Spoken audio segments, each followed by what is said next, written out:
Assalamualaikum warahmatullahi wabarakatuh. Saya Ilmatun Nafiah, calon guru penggerak angkatan 10 dari SDN Ngadiluih 1 Kabupaten Kediri. Saya akan melaksanakan diseminasi atau penyebaran pemahaman budaya positif di rekan-rekan guru SDN Ngadiluih 1, di mana di SDN Ngadiluih 1 sudah dilaksanakan budaya positif, dan juga untuk kelas 1 dan kelas 5 juga sudah dilaksanakan keyakinan atau kesepakatan kelas. Semoga dengan adanya diseminasi atau penyebaran pemahaman budaya positif yang saya lakukan dapat memantapkan dan dapat lebih meyakinkan lagi pemahaman kepada guru-guru rekan-rekan saya yang ada di SDN Ngadiluih 1. Semoga saja apa yang saya sampaikan dapat dipahami oleh rekan-rekan saya di SDN Ngadiluih 1. Salam guru penggerak, tergerak, bergerak, menggerakkan. Wassalamualaikum warahmatullahi wabarakatuh.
kedua, disiplin positif.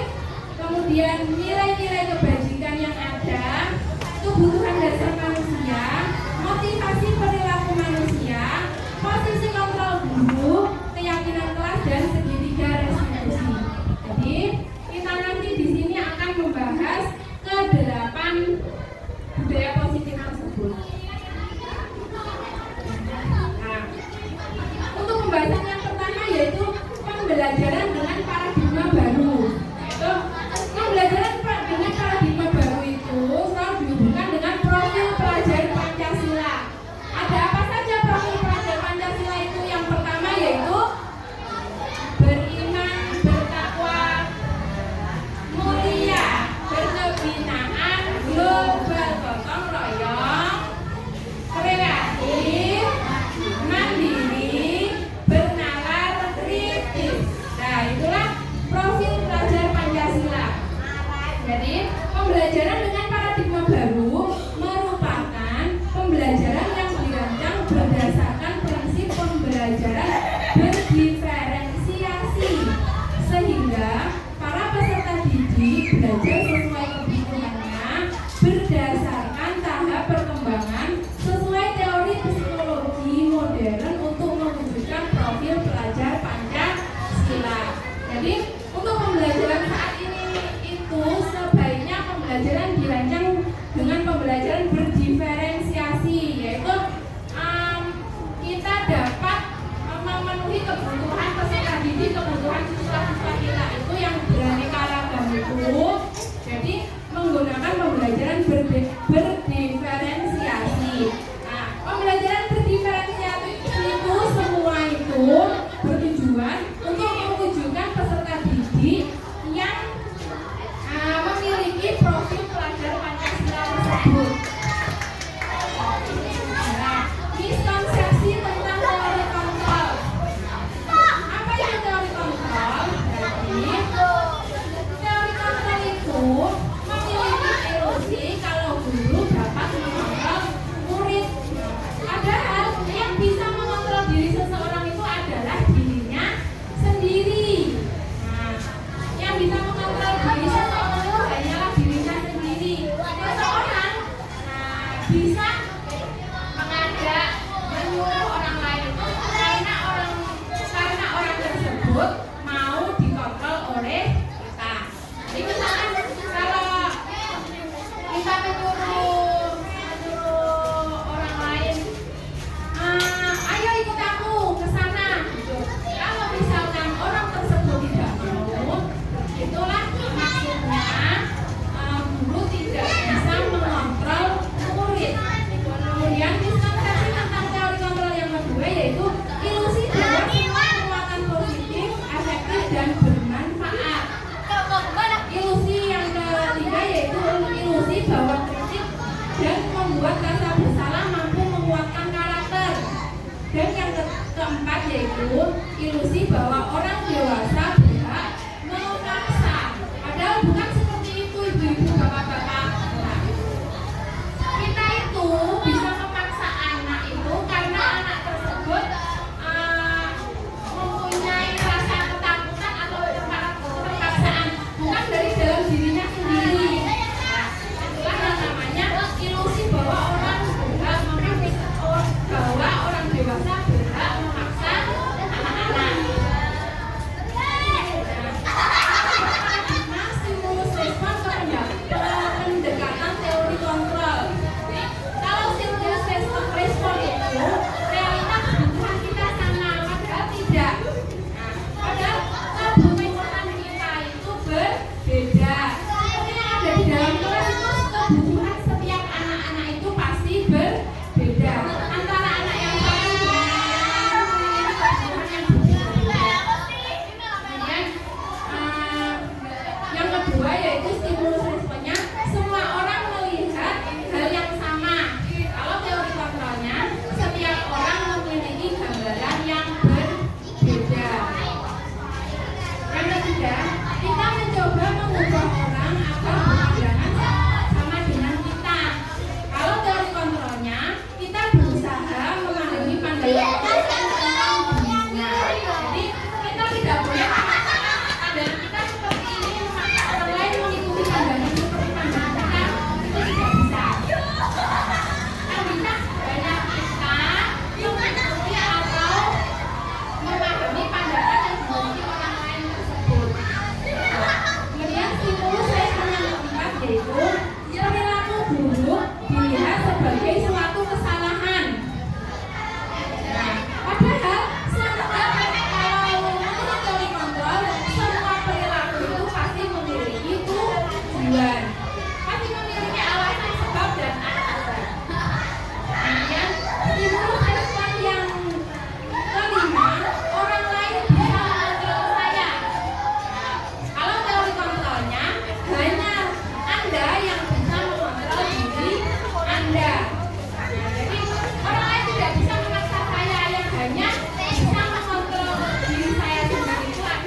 guru itu harus menang, benar, bukan seperti itu.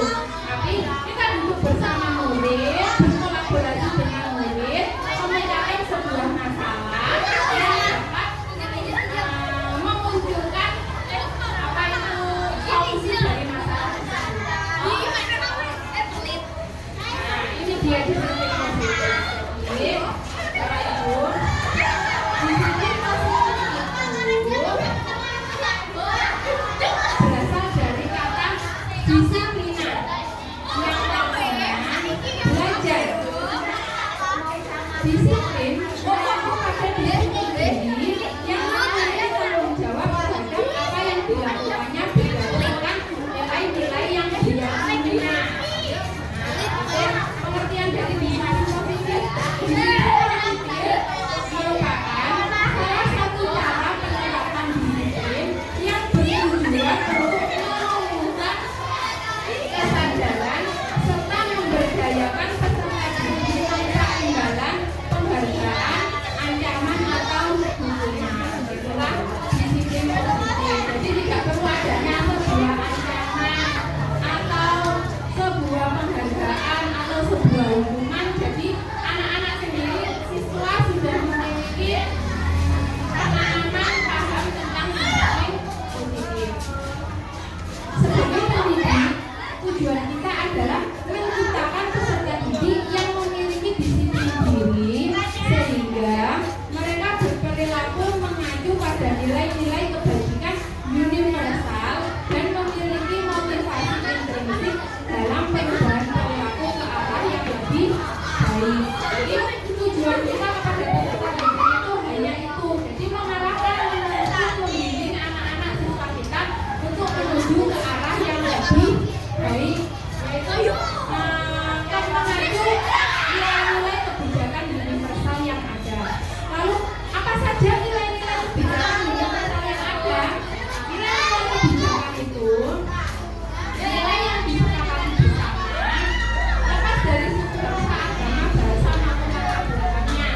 Dan di sini sudah dituliskan contoh nilai kebajikan institusi atau organisasi. Yang pertama contohnya produk nilai kebajikan yang ada dalam Undang-Undang Pancasila. Beriman, bertakwa kepada Tuhan Yang Maha Esa dan berakhlak mulia, berkebinaan global, gotong royong, mandiri, kreatif, dan bernalar kritis. Nah, itulah nilai kebajikan profil pelajar Pancasila. Kemudian ada juga nilai-nilai kebajikan Ibu Learning Program, toleransi, rasa hormat, integritas, mandiri, menghargai, antusias, empati, keingintahuan, kreativitas, keberanian, percaya diri, dan komitmen. Kemudian contoh kebajikan yang ketiga yaitu keterampilan hidup. Nilai kebajikan apa saja itu? Seperti dapat dipercaya, lurus hati, jujur, pendengar yang aktif, tidak merendahkan orang lain, dan memberikan yang terbaik dari diri. Itulah beberapa contoh nilai-nilai kebajikan yang ada. Untuk slide selanjutnya yaitu tentang kebutuhan dasar manusia. Di setiap manusia itu memiliki berbeda-beda kebutuhan dasar, tapi pada intinya kebutuhan dasar manusia itu jika terpenuhi itu tidak akan menimbulkan masalah. Jadi kalau siswa-siswa kita itu bermasalah, pasti ada salah satu kebutuhan dasarnya yang tidak terpenuhi.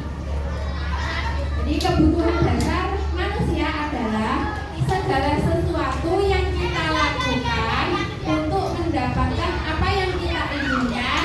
Seluruh tindakan yang kita lakukan memiliki tujuan tertentu, dan semua usaha terbaik yang kita lakukan adalah dalam rangka agar kebutuhan dasar kita terpenuhi dengan baik. Jadi kebutuhan dasar kita ada berapa ya sebenarnya? Nah, ada 5. Kebutuhan dasar manusia itu ada 5. Yang pertama yaitu kebutuhan dasar bertahan hidup, seperti makanan, pakaian, tempat tinggal, keamanan, kesehatan. Itulah kebutuhan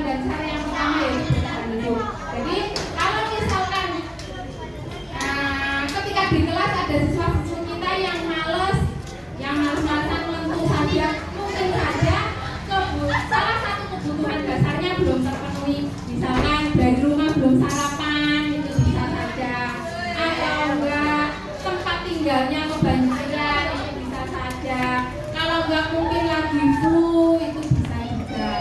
Kemudian kebutuhan dasar yang kedua yaitu kasih sayang dan rasa diterima. Rasa diterima, dipedulikan, berbagi, kerjasama, menjadi bagian dalam kelompok.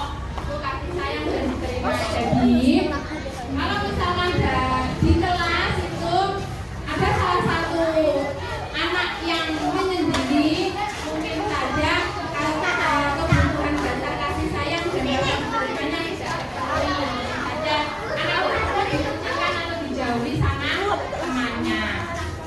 Nah, kebutuhan dasar yang ketiga yaitu penguasaan.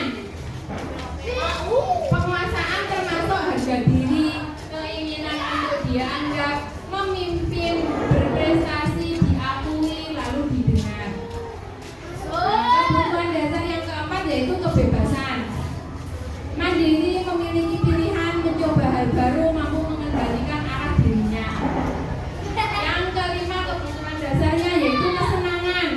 Nah, murid kita itu memiliki kebutuhan dasar kesenangan yaitu senang bermain, humor, antusiasme, tertawa. Jadi ketika pembelajaran itu kalau anak-anak diajak belajar sambil bermain itu pasti anak-anak senang karena kesenangan merupakan salah satu kebutuhan dasar manusia.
dan restitusi. Nah, sekarang masuk ke 5 posisi kontrol guru. Jadi kira-kira ketika di kelas posisi kontrol kita itu sebagai apa? Jadi ada 5 posisi kontrol. Yang pertama posisi kontrol yaitu sebagai penghukum. Yang kedua sebagai pembuat merasa bersalah. Yang ketiga sebagai teman. Yang keempat pemantau. Yang kelima sebagai manajer. Kira-kira ibu bapak guru ketika di kelas posisi kontrolnya sebagai apa? Bagi diri sendiri-sendiri. Nah, kalau posisi kontrol sebagai penghukum, setiap posisi kontrol itu memiliki sendiri. Nah, ini contoh penerapan 5 posisi kontrol guru. Contohnya satu kasus, tapi posisi guru bisa menjadi 5 posisi kontrol. Misalkan kasusnya siswa tidak memakai atribut lengkap saat upacara bendera. Itu masalahnya. Ketika guru sebagai penghukum, itu yang dikatakan guru seperti ini. Hormat pada bendera 1 jam. Itu namanya guru sebagai penghukum. Kalau guru sebagai posisi kontrolnya sebagai pembuat merasa bersalah, itu gurunya akan berkata begini. Berapa kali ibu harus memberitahu kamu selalu saja mengecewakan ibu bapak. Itu namanya membuat merasa bersalah. Jadi yang kita katakan itu menjadikan anak tersebut merasa dirinya salah. Bukan kita yang menyalahkan, tapi anak tersebut sudah menyadari kesalahannya sendiri. Kemudian yang dikatakan kalau posisi kontrolnya sebagai teman, itu yang dikatakan seperti ini. Ayo dong ikuti aturan sekolah. Tolong bantu ibu ya. Sekali ini ya sudah tidak apa-apa. Lain kali jangan sampai berbuat seperti ini lagi. Itu kalau posisi kontrol kita sebagai teman. Kalau posisi kontrol kita sebagai pemantau, yang kita katakan seperti ini. Kamu sudah melanggar peraturan sekolah. Kamu tahu konsekuensinya. Setelah upacara, kamu beli atributnya ke koperasi dan jangan diulangi lagi. Itu jika posisi kontrol kita sebagai pemantau. Dan posisi kontrol kita yang terakhir yaitu manajer. Apakah kamu tahu kesalahanmu? Kira-kira bagaimana kamu memperbaiki kesalahanmu? Nah, itu kalau posisi kontrolnya sebagai manajer. Nah, dari sini dapat kita lihat bersama kalau yang paling ideal itu yaitu posisi kontrol sebagai manajer. Tapi saya juga belum bisa posisikan diri sebagai posisi kontrol sebagai manajer. Saya kadang sebagai penghukum, kadang sebagai pemantau, tergantung situasi dan kondisinya. Tapi yang paling idealnya yaitu posisi kontrol menjadi manajer. Nah, coba sekarang posisi kontrol apakah aku? Kalau misalkan Bapak Ibu, saya kecewa sekali dengan kamu. Kira-kira posisi kontrol sebagai apa ya? Pembuat merasa bersalah. Misalkan, kamu tidak pernah benar melakukannya. Kira-kira posisi kontrol kita sebagai apa? Apa? Kamu tidak pernah benar melakukannya. Kira-kira sebagai apa?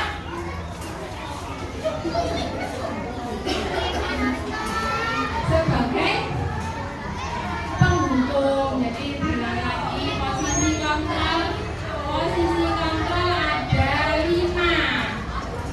Ada 5 posisi kontrol. Ada penghukum, pembuat merasa bersalah, teman, pemantau, dan manajer. Nah, kalau kamu tidak pernah benar melakukannya itu posisi kontrol sebagai penghukum. Sekarang yang ketiga. Apa rencanamu untuk menyelesaikan masalah ini? Kira-kira posisi kontrolnya sebagai apa ini? Apa rencanamu untuk menyelesaikan masalah ini? Posisi kontrolnya sebagai manajer. Karena anak disuguhkan untuk mencari solusinya sendiri.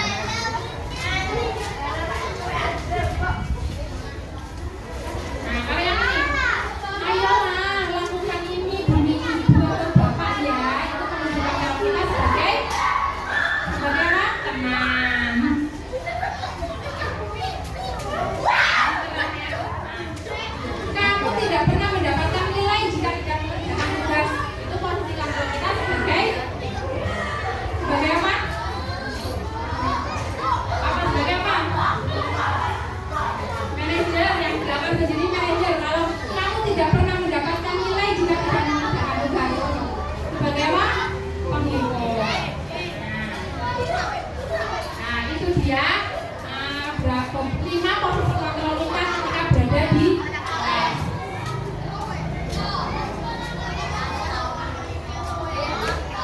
Perhatian berikutnya yaitu keyakinan kelas. Mengapa keyakinan kelas? Mengapa bukan peraturan kelas? Nah, kenapa kok dibuat keyakinan kelas bukan peraturan kelas saja? Kira-kira kenapa ya? Nah, jadi keyakinan kelas itu bersifat abstrak, berupa pernyataan universal dibuat dalam pernyataan positif. Jadi sebuah keyakinan kelas itu dibuat dengan kata-kata positif, tidak ada kata jangan, dilarang, tidak boleh, yang seperti itu. Kemudian sedikit saja agar mudah diingat, sesuai dengan kondisi kelas dan sekolah sehingga mudah diterapkan. Semua warga sekolah atau warga kelas dilibatkan saat membuat keyakinan kelas. Itulah keyakinan kelas. Jadi kenapa kok keyakinan kelas? Karena kalau keyakinan kelas itu ada kesepakatan antara murid dengan guru. Kalau peraturan kelas bisa saja dibuat oleh guru. Misalkan tidak boleh masuk kelas jika terlambat. Kemudian dilarang mencontek ketika ujian, dilarang makan di dalam kelas, ada dilarang tidak boleh. Itu namanya peraturan kelas. Kalau di kelas kita sama anak-anak itu membentuk keyakinan kelas. Jadi kita sama anak itu sama-sama memiliki keyakinan kelas. Jadi anak mengetahui keyakinan yang ada di kelas tersebut itu apa. Dia bisa membuat keyakinan kelas itu, misalkan setiap anak diberi kertas kecil-kecil itu, disuruh menuliskan satu anak satu keyakinan kelas. Nanti misalkan terdapat kalau kita ada 20 anak, ada 30 keyakinan kelas. Nanti keyakinan-keyakinan yang sama dijadikan satu. Misalkan keyakinan kelasnya membuang sampah pada tempatnya, kemudian harus cuci tangan dengan air yang bersih, gitu. Nanti bisa dibuat keyakinan kelas dengan tulisan menjaga kebersihan, seperti itu. Misalkan lagi ada anak yang menulis datang ke sekolah tepat waktu, mengerjakan tugas tepat waktu, itu berarti nanti dalam keyakinan kelas bisa ditulis dengan kata disiplin.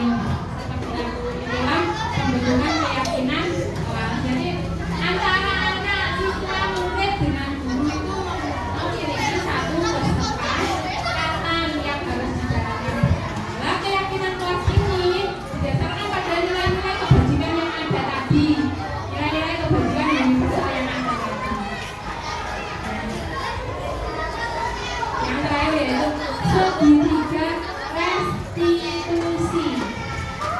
Segitiga restitusi itu yaitu suatu proses dialog yang dijalankan oleh guru agar dapat menghasilkan murid yang mandiri dan bertanggung jawab. Jadi segitiga restitusi ini digunakan untuk apa? Untuk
itu, kamu pasti beralasan mengapa melakukan hal itu.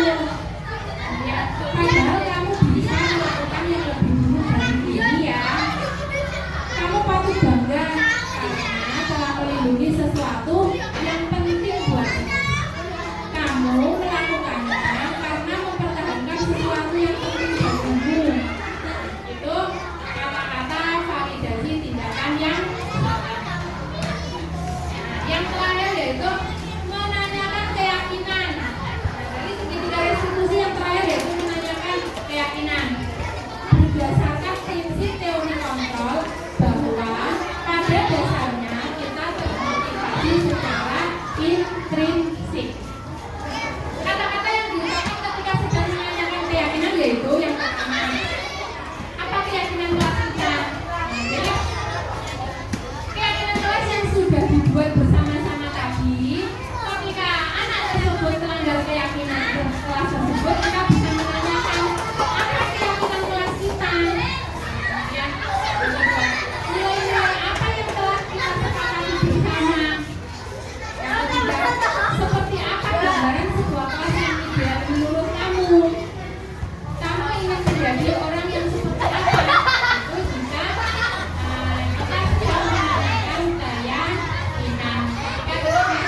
Wilma tadi melihat ketika penilaian harian Atan melihat jawaban teman di samping Atan yaitu Rafa. Apakah betul? Nah, Atan tahu tidak mencontek itu baik apa tidak? Tidak. Nah, mencontek. Atan tahu mencontek itu tidak baik. Tapi di sini Bu Wilma mengajak Atan bukan untuk mencari kesalahan, tapi Bu Wilma di sini mencari solusi dari kesalahan Atan. Kalau boleh tahu, pasti Atan melakukan hal tersebut, menyontek, melihat hasil ulangan teman. Atan pasti punya alasan. Kalau boleh tahu, Atan bisa cerita sama Bu Wilma. Semalam tidak belajar. Semalam Atan tidak belajar. Kenapa Atan tidak belajar? Bermain. Bermain. Nah, bermain apa? Bermain handphone. Oh, bermain handphone. Jadi Atan pagi ini tidak bisa mengerjakan ulangan karena tadi malam tidak belajar. Ya. Atan masih ingat kesepakatan atau keyakinan yang ada di kelas kita? Apa itu kesepakatan yang ada di kelas kita? Jujur dan rajin belajar. Ya, kesepakatan yang ada di kelas kita yaitu jujur dan rajin belajar. Kalau Atan rajin belajar, malamnya belajar, kalau pagi ulangan pasti Atan bisa mengerjakan. Kira-kira Atan bisa apa tidak memperbaiki sikap Atan tersebut? Bisa ya. Kira-kira mulai kapan Atan bisa memperbaiki sikap Atan tersebut? Mulai sekarang ya. Jadi mulai sekarang Atan memperbaiki sikap, yaitu Atan akan lebih jujur dan rajin belajar. Atan siap? Ya, Pak. Ibu yakin Atan pasti bisa. Ya, Atan pasti bisa lebih giat belajar dan